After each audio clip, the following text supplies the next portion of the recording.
2024 NEET പരീക്ഷയിലെ ക്രമക്കേടുകൾ അന്വേഷിക്കണമെന്നാവശ്യപ്പെട്ടുകൊണ്ട് രാജ്യവ്യാപകമായി പ്രതിഷേധം ഉയരുകയാണ്. അതിൻ്റെ ഭാഗമായി കേരളത്തിൽ SFI വിവിധ ജില്ലകളിൽ പ്രതിഷേധ സമരം നടത്തുകയുണ്ടായി.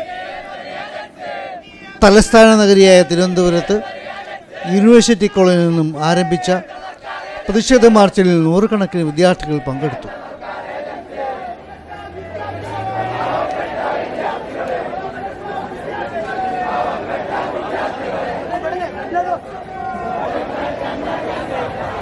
AG's ഓഫീസിന് മുമ്പിലെ ബാരിക്കേഡ് തള്ളിമാറ്റാൻ ശ്രമിച്ച സമരക്കാർക്ക് നേരെ പോലീസ് പലതവണ ജലപീരങ്കി പ്രയോഗിച്ചു.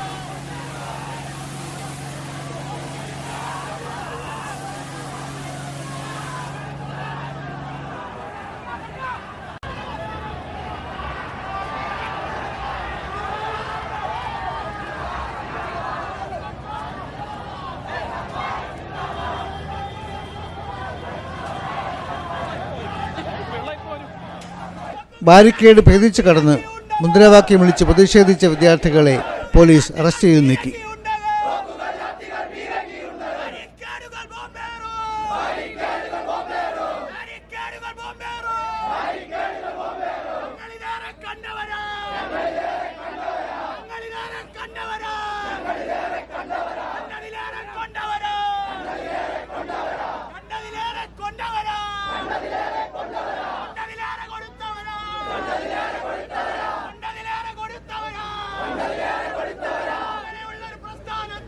നീറ്റ് പരീക്ഷയിൽ ഗ്രേസ് മാർക്ക് ലഭിച്ച 1563 പേരുടെ ഫലം റദ്ദാക്കി റീടെസ്റ്റ് നടത്താനുള്ള നാഷണൽ ടെസ്റ്റിംഗ് ഏജൻസിയുടെ ശുപാർശ സുപ്രീം കോടതി അംഗീകരിച്ച് ഉത്തരവായിട്ടുണ്ട്.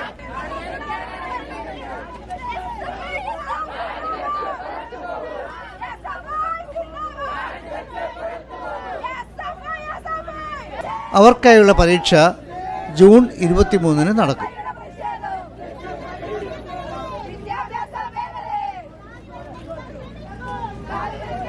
ഗ്രേസ് മാർക്ക് കിട്ടിയ പരീക്ഷാർത്ഥികൾക്ക് റീടെസ്റ്റിൽ പങ്കെടുക്കാം.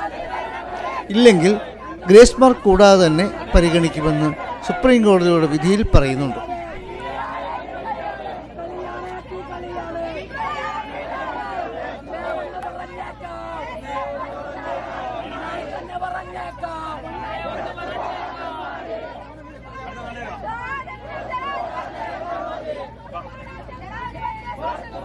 പരീക്ഷയിൽ ഏതെങ്കിലും തരത്തിൽ തെറ്റായ പ്രവണത ഉണ്ടായാൽ നടപടി സ്വീകരിക്കുമെന്ന് കേന്ദ്ര വിദ്യാഭ്യാസ മന്ത്രി ധർമ്മേന്ദ്ര പ്രധാൻ പ്രസ്താവിക്കുകയുണ്ടായി.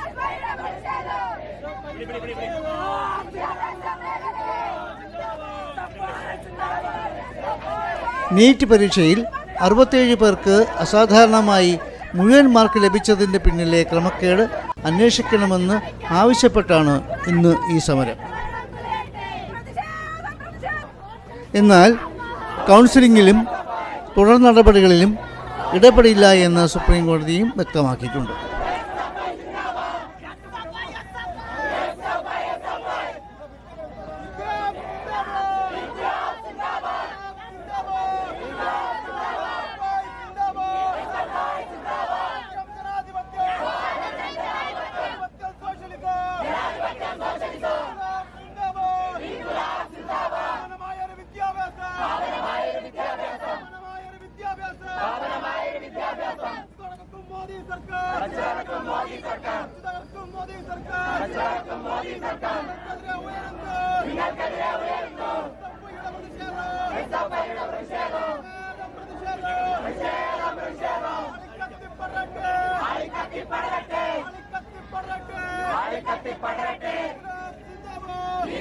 ജിന്ദാബാദ്